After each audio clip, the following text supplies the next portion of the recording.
Maya's exclusive কোচে শিক্ষার্থী বন্ধুদের স্বাগত জানাই। সকলে আশা করি ভালো আছো। শুভ নববর্ষ, খুব ভালো থেকো। আজ একটা নতুন চ্যাপ্টার নিয়ে বসেছি। আগের দিন তোমাদের ভাষার ওপর বাংলা ভাষার উদ্ভব এবং ক্রমবিকাশ পড়িয়েছিলাম। আজকে আমরা রয়েছি বিশ্বের ভাষা ও ভাষা পরিবারে। বিশ্বের ভাষা ও ভাষা পরিবার। আচ্ছা, বিশ্বের ভাষা ও ভাষা পরিবার পড়তে গেলে আগে আমাদের যেটা আসছে ইন্দো ইউরোপীয় ভাষা। যখন পূর্ব সীমায় ভারত এবং পশ্চিম সীমায় ইউরোপের পশ্চিম সীমান্ত পর্যন্ত বিরাট ভূখণ্ডে আধুনিক ভাষাগুলো যেগুলো প্রচলিত ছিল তার ঐতিহাসিকভাবে পড়ে এবং প্রাচীন ভাষাগুলোর তুলনামূলক অধ্যয়নের সাহায্যে ভাষাবিজ্ঞানীরা এই সিদ্ধান্তে পৌঁছেছেন যে ভারত, ইরান ও ইউরোপের প্রায় সমস্ত ভাষা একটা মূল ভাষা থেকে উৎপন্ন হয়েছে। এই ভাষা সর্বাধিক পরিচিত, সবচেয়ে বেশি পরিচিত, তার নাম হচ্ছে ইন্দো ইউরোপীয় ভাষা বা আদি আর্য ভাষা কেউ কেউ বলে। এটা আনুমানিক 5000 খ্রিস্টপূর্বাব্দে দক্ষিণ এশিয়ার উরাল পর্বতের পাদদেশে, আবার কেউ বলেন তা নয়, মধ্য ইউরোপে বলেন, এই ভাষা পরিবারের জন্ম। ইন্দো ইউরোপীয় ভাষার আদিরূপ বা মূল ভাষার কোনো নিদর্শন পাওয়া যায়নি, তবে যেটা পাওয়া গেছে একটা হিত্তি ভাষা। হিত্তিটা ইন্দো ইউরোপীয় ভাষা পরিবারের বর্গীকরণ করতে গিয়ে অনেকেই সমস্যার মধ্যে পড়েন যে হিত্তি ভাষাকে অনেকে ভেবেছিলেন যে এটা হয়তো ইন্দো ইউরোপীয় ভাষা পরিবারের সঙ্গে সম্পর্কযুক্ত। কেউ কেউ মনে করেন না, এগুলো কেন্তুম গোষ্ঠীভুক্ত, আবার কেউ কেউ বলছেন না, হিত্তি মূল ভাষা, এর শাখা নয়, ইন্দো ইউরোপীয় ভাষার শাখা নয়, এর সমগোত্রীয়, এটা অনেকে বলছেন। আর হিত্তি সাম্রাজ্যের ধ্বংসাবশেষ আবিষ্কৃত হয়েছিল প্রায় আনুমানিক খ্রিস্টপূর্ব 1450 থেকে খ্রিস্টপূর্ব 1200 অব্দি। সেই সময় এই ভাষাটা পাওয়া যায়। এবার যেটা হচ্ছে যে ইন্দো ইউরোপীয় আর্য ভাষা, এর দুটো গোষ্ঠী আমরা পেয়েছি। একটা হচ্ছে কেন্তুম গোষ্ঠী আর একটা হচ্ছে সত্যম গোষ্ঠী। কেন্তুম গোষ্ঠী কি? আদি আর্য ভাষাভাষী জনগোষ্ঠী, ওরা যাযাবর ছিল। প্রধানত খাদ্য শিকারের সন্ধানে তারা মূল বাসভূমি থেকে একটু দূরবর্তী স্থানে থাকত বা ছড়িয়ে পড়ত। এইভাবে দীর্ঘদিন অতিক্রান্ত হলে বা যে ভাষা ওরা ব্যবহার করছে, নানাবিধ রূপান্তর ঘটল সেই ভাষায়, এবং রূপান্তরিত ভাষাকে অধ্যয়ন করে বিশ্লেষণ করে দুটো মূল ভাষা পাওয়া গেল।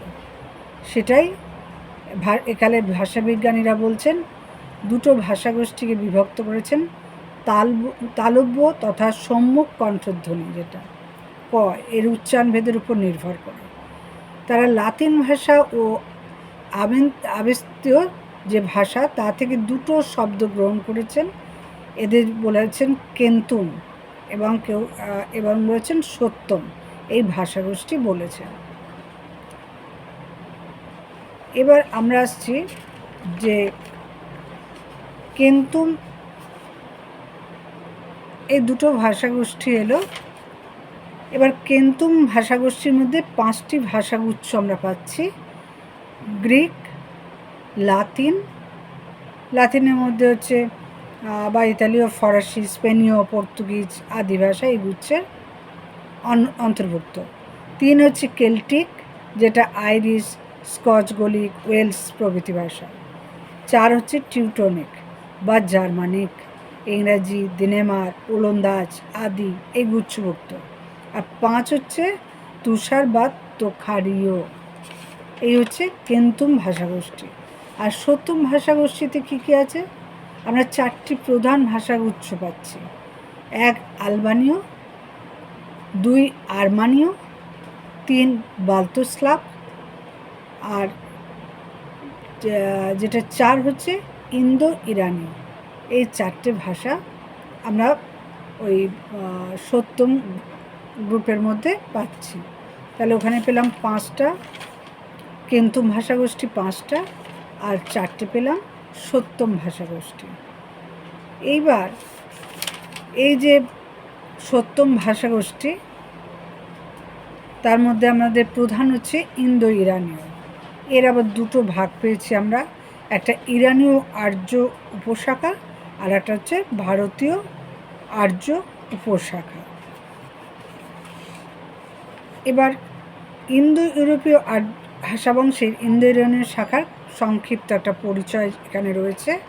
2টো ভাগে তো বিভক্ত হলো, একটা ইরানীয় আর্য উপশাখা আর 2 হচ্ছে ভারতীয় আর্য উপশাখা। ইরানীয় আর্য শাখাটা বিস্তার লাভ করেছে সমগ্র প্রাচীন পারস্য জুড়ে। এলাম এবং মেসোপটেমিয়া, প্রাচীন যেটা ইরাক, এর পূর্ব দিক থেকে ব্যাকট্রিয়া পর্যন্ত। আর ইরানীয় উপশাখার 2টো প্রাচীন ভাষা হলো আবেস্তীয় এবং প্রাচীন পারসিক। এই 2টি ভাষাই প্রাচীন ইরানে প্রচলিত ছিল এবং তাদের মধ্যে মিলও ছিল যথেষ্ট।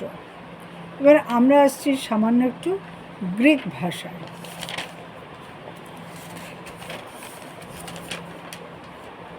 গ্রিক ভাষা যেটা অন্যান্য এই যে কেন্তুম গোষ্ঠীর ভাষার মধ্যে সবচেয়ে উল্লেখযোগ্য হচ্ছে গ্রিক ভাষা। গ্রিক ভাষার প্রধান শাখা 2টো, পশ্চিম বা প্রতীচ্য গ্রিক ও পূর্ব বা প্রাচ্য গ্রিক। যে পশ্চিম গ্রিকের একটি প্রধান ভাষা হচ্ছে দোরিক, আর পূর্ব গ্রিকের কোনো কোনো মতে মধ্যেশীয় অ্যাওলিক, এবং তার আবার 3টে শাখা, আত্তিক, আইওনীয় এবং অ্যাওলীয় বা অ্যাওলো আইওনিক ও আকার্দ্য সাইপ্রিয়। আমাদের যে মহাকবি হুমার অমর কাব্য ইলিয়াড লিখেছেন, এটা অ্যাওলো আইওনিক ভাষাতে রচনা করেছিলেন বলে ভাষাবিজ্ঞানীরা মনে করছেন। তাহলে ঐতিহাসিক দিক থেকে আত্তিক গ্রিক এবং তজ্জাত উপভাষা কোইনেই সর্বাধিক উল্লেখযোগ্য ছিল। গ্রিক ভাষায় প্রাচীন অনেক নিদর্শন পাওয়া যায়। সংস্কৃত ভাষার সঙ্গে তারা অনেক সাদৃশ্য খুঁজে পাওয়া যায়। উভয় ভাষা মূলত সঙ্গীতাত্মক এবং স্বরপ্রধান ছিল, কালক্রমে প্রস্বর প্রাধান্য পেয়েছে। উভয় ভাষাতে যেমন শব্দের বহুরূপতা ছিল, সংস্কৃতের বিশেষ ও সর্বনামের বৈচিত্র্য বেশি, আর গ্রিক ভাষায় ক্রিয়া ও অব্যয়ের বৈচিত্র্য বেশি। উভয় ভাষাতেই দ্বিবচন ছিল। সংস্কৃতে ব্যঞ্জনের প্রাধান্য, গ্রিকে হচ্ছে স্বরের প্রাধান্য। তাহলে সংস্কৃত হচ্ছে ব্যঞ্জনের প্রাধান্য আর গ্রিকে হচ্ছে স্বরের প্রাধান্য। এই ভাষায় ব্যঞ্জন পরিবর্তিত হলেও প্রাচীন স্বরটা ঠিক ছিল। গ্রিক ভাষায় যৌগিক স্বরে প্রচুর প্রাচুর্য লক্ষ্য করা যায়। আমাদের ব্যঞ্জন পদান্তে লুপ্ত, শুধু হচ্ছে যেটা RNS বর্তমান ছিল। এবং এইভাবে আমরা দেখছি যে গ্রিক ভাষাটা, এই ভাষা থেকেই আধুনিক গ্রিক ভাষার জন্ম, যেটা আমাদের সাধু ভাষা কোইনে, ওইটা থেকেই আধুনিক গ্রিক ভাষার জন্ম। আজ এই পর্যন্ত, পরবর্তী ভিডিও পরের দিন। আস্তে আস্তে বুঝো, কেমন লাগছে জানিও। ভালো লাগলে সাবস্ক্রাইব করবে আর মতামত দিও কমেন্ট বক্সে, পারলে শেয়ার করো। ভালো থেকো।